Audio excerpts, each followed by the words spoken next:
The Assembly will hear an address by His Excellency Jair Messias Bolsonaro, President of the Federal Republic of Brazil. I request the protocol to escort His Excellency.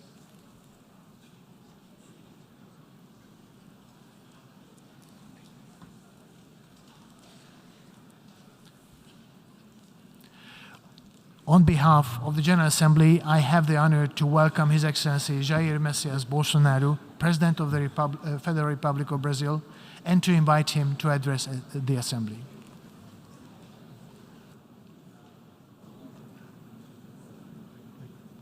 Okay? Ok? Senhor Chabá Corozzi, presidente da 77ª Assembleia Geral das Nações Unidas, senhor Antônio Guterres, secretário-geral das Nações Unidas, senhoras e senhores, chefes de Estado, de governo e de delegações. Senhoras e senhores, começo por cumprimentá-lo, embaixador Chabá Corozzi, pela eleição para presidir esta Assembleia Geral. Esteja certo de contar com o apoio do Brasil. O tema escolhido para este debate geral gira em torno de um conceito que se aplica perfeitamente ao momento que vivemos, um divisor de águas. Senhor presidente, nossa responsabilidade coletiva nessa Assembleia Geral é compreender o alcance dos desafios que compõem esse divisor de águas e, a partir daí, construir respostas que tirem sua força dos objetivos que são comuns a todos nós. A tarefa não é simples, mas, a rigor, não temos alternativa. Esse esforço tem de começar no interior de cada um dos nossos países. Antes de tudo, é aquilo que realizamos no plano interno que dá a medida da autoridade com que agimos no plano internacional. Deixe-me falar da perspectiva do meu país. Quando o Brasil se manifesta sobre a agenda da saúde pública, fazemos isso com a autoridade de um governo que, durante a pandemia da Covid-19, não poupou esforços para salvar vidas e preservar empregos. Como tantos outros países, concentramos nossa atenção, desde a primeira hora, em garantir um auxílio financeiro emergencial aos mais necessitados. O nosso objetivo foi proteger a renda das famílias para que elas conseguissem enfrentar as dificuldades econômicas decorrentes da pandemia. Beneficiamos mais de 68 milhões de pessoas, o equivalente a 1/3 da nossa população. Em paralelo, lançamos um amplo programa de imunização, inclusive com produção doméstica de vacinas. Somos uma nação com 210 milhões de habitantes e já temos mais de 80% da população vacinada contra a Covid-19. Todos foram vacinados de forma voluntária, respeitando a liberdade individual de cada um. Da mesma forma, no terreno da economia, o Brasil traz a autoridade de um país que, em nome de um crescimento sustentável e inclusivo, vem implementando reformas para a atração de investimentos e melhorias das condições de vida de sua população. No meu governo, extirpamos a corrupção sistêmica que existia no país. Somente entre o período de 2003 e 2015, onde a esquerda presidiu o Brasil, o endividamento da Petrobras, por má gestão, loteamento político e em desvios, chegou à casa dos 170 bilhões de dólares. O responsável por isso foi condenado em 3 instâncias, por unanimidade. Delatores devolveram US$1 bilhão e pagamos para a Bolsa Americana outro bilhão por perdas de seus acionistas. Esse é o Brasil do passado. Aprimoramos os serviços públicos com redução de custos e investimentos em ciência e tecnologia. Hoje, por exemplo, o Brasil é o 7º país mais digitalizado do mundo. São 135 milhões de pessoas que acessam 4.900 serviços do meu governo. O Brasil foi pioneiro na implantação do 5G na América Latina. Levamos adiante uma abrangente pauta de privatizações e concessões, com ênfase na infraestrutura. Concluímos o projeto de transposição do Rio São Francisco, levando água para o Nordeste brasileiro. Adotamos novos marcos regulatórios, como o do saneamento básico, o das ferrovias e o do gás natural. Além disso, melhoramos o ambiente de negócios, com a Lei da Liberdade Econômica e a Lei de Startups. Como resultado, criamos oportunidades para o jovem empreender e ter empregos de qualidade. Coroando todo esse esforço de modernização da economia brasileira, estamos avançando a passos largos para o ingresso do Brasil como membro pleno da Organização para a Cooperação e Desenvolvimento Econômico, a OCDE. Apesar da crise mundial, o Brasil chega ao final de 2022 com uma economia em plena recuperação. Temos emprego em alta e inflação em baixa. A economia voltou a crescer. A pobreza aumentou em todo o mundo sob o impacto da pandemia. No Brasil, ela já começou a cair de forma acentuada. Os números falam por si só. A estimativa é de que, no final de 2022, 4% das famílias brasileiras estejam vivendo abaixo da linha da pobreza extrema. Em 2019, eram 5,1%. Isso representa uma queda de mais de 20%. O Auxílio Brasil, programa de renda mínima criado no meu governo durante a pandemia, que atende 20 milhões de famílias, faz pagamentos de quase $4 por dia às mesmas. O desemprego caiu 5 pontos percentuais, chegando a 9%, taxa que não se via há 7 anos. Reduzimos a inflação com estimativa de 6% no corrente ano. Tenho a satisfação de anunciar que tivemos deflação inédita no Brasil nos meses de julho e agosto. Desde junho, o preço da gasolina caiu mais de 30%. Hoje, um litro no Brasil custa cerca de 90 centavos de dólares. O preço da energia elétrica também teve uma queda de mais de 15%. Quero ressaltar que o custo da energia não caiu por causa de tabelamento de preços ou qualquer outro tipo de intervenção federal. Foi resultado de uma política de racionalização de impostos formulada e implementada com apoio do Congresso Nacional. Em 2021, o Brasil foi o quarto maior destino de investimentos estrangeiros direto no mundo. Nosso comércio exterior alcançou a marca histórica de 39% do PIB, mesmo diminuindo ou zerando impostos de milhares de produtos. No plano interno, também estamos batendo recordes em 3 áreas: arrecadação fiscal, lucro das empresas estatais e relação entre dívida pública e PIB. Aliás, em 2021, tivemos superávit no resultado consolidado de contas públicas.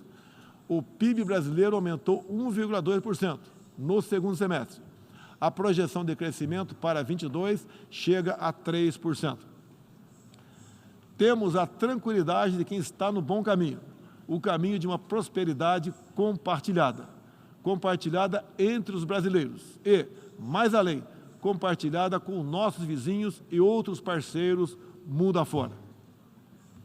É isso que vemos, por exemplo, na produção de alimentos. Há 4 décadas, o Brasil importava alimentos. Hoje, somos um dos maiores exportadores mundiais. Isso só foi possível graças a pesados investimentos em ciência e inovação, com vistas à produtividade e à sustentabilidade. Faço aqui um tributo à pessoa de Alisson Paulinelli, candidato brasileiro ao Prêmio Nobel da Paz, por seu papel na expansão da fronteira agrícola brasileira com o uso de novas tecnologias. Este ano, o Brasil já começou a colheita da maior safra de grãos da nossa história. Estima-se pelo menos 270 milhões de toneladas. O Brasil também, em poucos anos, passará de importador a exportador de trigo. Para o período de 22 a 23, a previsão é que a produção total ultrapasse os 300 milhões de toneladas. Como afirmou a diretora-geral da Organização Mundial do Comércio, em recente visita que nos fez, se não fosse o agronegócio brasileiro, o planeta passaria fome, pois alimentamos mais de 1 bilhão de pessoas ao redor do mundo. O nosso agronegócio é orgulho nacional. Senhor presidente, quero lembrar que, também na área do desenvolvimento sustentável, o patrimônio de realizações do Brasil é fonte de credibilidade para a ação internacional do nosso país. Em matéria de meio ambiente e desenvolvimento sustentável, o Brasil é parte da solução e referência para o mundo. 2/3 de todo o território brasileiro permanece com vegetação nativa, que se encontra exatamente como estava quando o Brasil foi descoberto em 1500. Na Amazônia brasileira, área equivalente à Europa Ocidental, mais de 80% da floresta continua intocada, ao contrário do que é divulgado pela grande mídia nacional e internacional. É fundamental que, ao cuidarmos do meio ambiente, não esqueçamos das pessoas. A região amazônica abriga mais de 20 milhões de habitantes, entre eles indígenas e ribeirinhos, cuja subsistência depende de algum aproveitamento econômico da floresta. Levamos internet a mais de 11 mil escolas rurais e a mais de 500 comunidades indígenas. O Brasil começou sua transição energética há quase meio século, em reação às crises do petróleo daquela época. Hoje temos uma indústria de biocombustíveis moderna e sustentável. Indústria que contribui para a matriz energética mais limpa entre os países do G20. Cerca de 84% da nossa matriz elétrica atualmente é renovável. E esse é o objetivo que muitos países desenvolvidos esperam alcançar somente depois de 2040 ou 2050. No ano passado, o Brasil foi escolhido pelas Nações Unidas como o país campeão da transição energética. Temos capacidade para ser um grande exportador mundial de energia limpa. Contamos com um excedente já em construção, que pode chegar a mais de 100 gigawatts, entre biomassa, eólica, terrestre e solar, além da oportunidade ainda não explorada de eólicas marítimas de 700 gigawatts, com um dos menores custos de produção do mundo. Essas fontes produzirão hidrogênio verde para exportação. Parte dessa energia 100% limpa abre a possibilidade de sermos fornecedores de produtos industriais altamente competitivos, especialmente no Nordeste brasileiro, com uma das menores pegadas de carbono do mundo. A agenda do desenvolvimento sustentável é afetada de várias maneiras pelas ameaças à paz e à segurança internacional. Erguemos as Nações Unidas em meio aos escombros da Segunda Guerra Mundial. O que nos motivava naquele momento era a determinação de evitar que se repetisse o ciclo de destruição que marcou a primeira metade do século XX. Até certo ponto, podemos dizer que fomos bem-sucedidos. Mas hoje, o conflito na Ucrânia serve de alerta. Uma reforma da ONU é essencial para encontrarmos a paz mundial. No caso específico do Conselho de Segurança, após 25 anos de debates, está claro que precisamos buscar soluções inovadoras. O Brasil fala desse assunto com base em uma experiência que remonta aos primórdios da ONU. É pela 11ª vez que ocupamos assento não permanente no Conselho. Temos buscado dar o melhor de nós para a solução pacífica e negociada dos conflitos internacionais, sempre guiados pela Carta da ONU e pelo direito internacional. O Brasil também tem um longo histórico de participação em missões de paz da ONU. De Suez a Angola, do Haiti ao Líbano, sempre estivemos ao lado da manutenção da paz. Também contribuímos para a paz ao abrirmos nossas fronteiras para aqueles que buscam uma chance de reconstruir suas vidas em nosso país. Desde 2018, mais de 6 milhões de irmãos venezuelanos foram obrigados a deixar seu país. Muitos deles vieram para o Brasil. Nossa resposta a esse desafio foi a Operação Acolhida, que se tornou referência internacional. Já são mais de 350 mil venezuelanos que encontraram em território brasileiro assistência emergencial, proteção, documentação e a possibilidade de um recomeço. Todos têm acesso ao mercado de trabalho, a serviços públicos e a benefícios sociais. Nos últimos meses, chegam por dia ao Brasil a pé cerca de 600 venezuelanos, a grande maioria dos quais mulheres e crianças, pesando em média 15 quilos a menos do que tinham antes, fugindo da violência e da fome. A política brasileira de acolhimento humanitário vai além da Venezuela. Temos também recebido haitianos, sírios, afegãos e ucranianos. Senhor presidente, o conflito na Ucrânia já se estende por 7 meses e gera apreensão não apenas na Europa, mas em todo o mundo. Quero, em primeiro lugar, renovar o agradecimento do Brasil aos países que ajudaram na evacuação de brasileiros que se encontravam na Ucrânia quando começou o conflito. Refiro-me especialmente à Eslováquia, Hungria, Polônia, Romênia e República Tcheca. A operação foi exitosa. Não deixamos ninguém para trás, nem mesmo seus animais de estimação. Diante do conflito em si, o Brasil tem se pautado pelos princípios do direito internacional e da Carta da ONU. Princípios que estão consagrados também em nossa Constituição.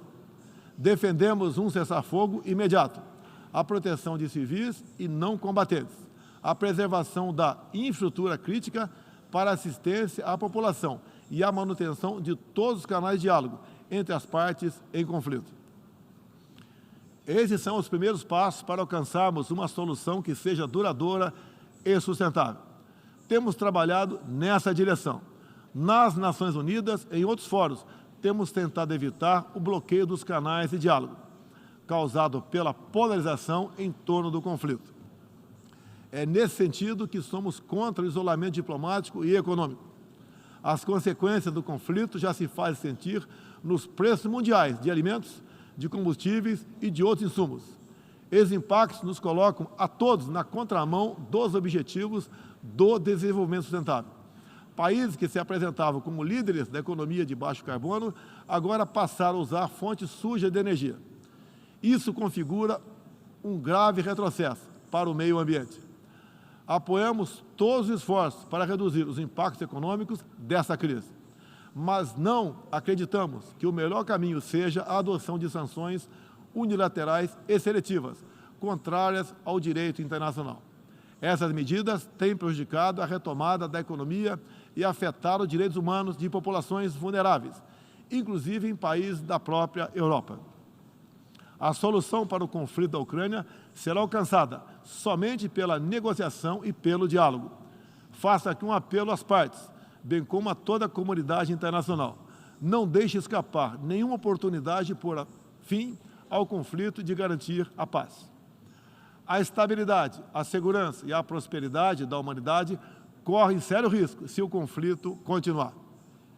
Senhor presidente, tenho sido um defensor incondicional da liberdade de expressão. Além disso, no meu governo, o Brasil tem trabalhado para trazer o direito à liberdade de religião para o centro da agenda internacional de direitos humanos. É essencial garantir que todos tenham o direito de professar e praticar livremente sua orientação religiosa, sem discriminação. Quero aqui anunciar que o Brasil abre suas portas para acolher os padres e freiras católicos que têm sofrido perseguição do regime ditatorial da Nicarágua. O Brasil repudia a perseguição religiosa em qualquer lugar do mundo.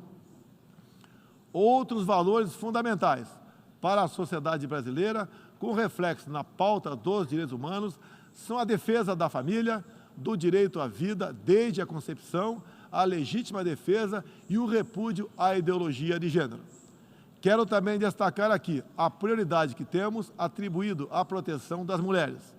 Nosso esforço em sancionar mais de 70 normas legais sobre o tema desde o início do meu governo, em 2019, é prova cabal desse compromisso. Combatemos a violência contra as mulheres com todo rigor. Isso é parte da nossa prioridade mais ampla de garantir segurança pública a todos os brasileiros. Os resultados aparecem em nosso governo.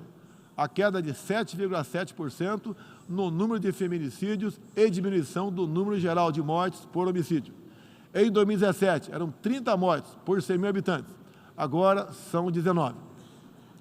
A violência no campo também caiu ao mesmo tempo que aumentamos a regularização da propriedade da terra para os assentados.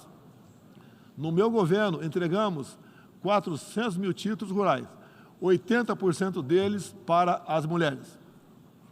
Trabalhamos no Brasil para que tenhamos mulheres fortes e independentes, para que possam chegar aonde elas quiserem. A primeira-dama, Michele Bolsonaro, trouxe novo significado ao trabalho de voluntariado desde 2019, com especial atenção aos portadores de deficiências e doenças raras. Senhor presidente, senhor secretário-geral, senhoras e senhores, chefe de Estado e de governo, senhoras e senhores, neste 7 de setembro, o Brasil completou 200 anos de história como nação independente. Milhões de brasileiros foram às ruas, convocados pelo seu presidente, trajando as cores da nossa bandeira. Foi a maior demonstração cívica da história do nosso país. Um povo que acredita em Deus, pátria, família e liberdade. Muito obrigado a todos os senhores.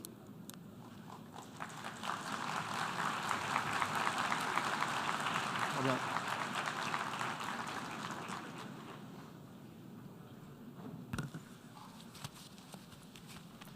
On behalf of the Assembly, I wish to thank the President of the Federal Republic of Brazil for the statement just made, and I request the protocol to escort His Excellency.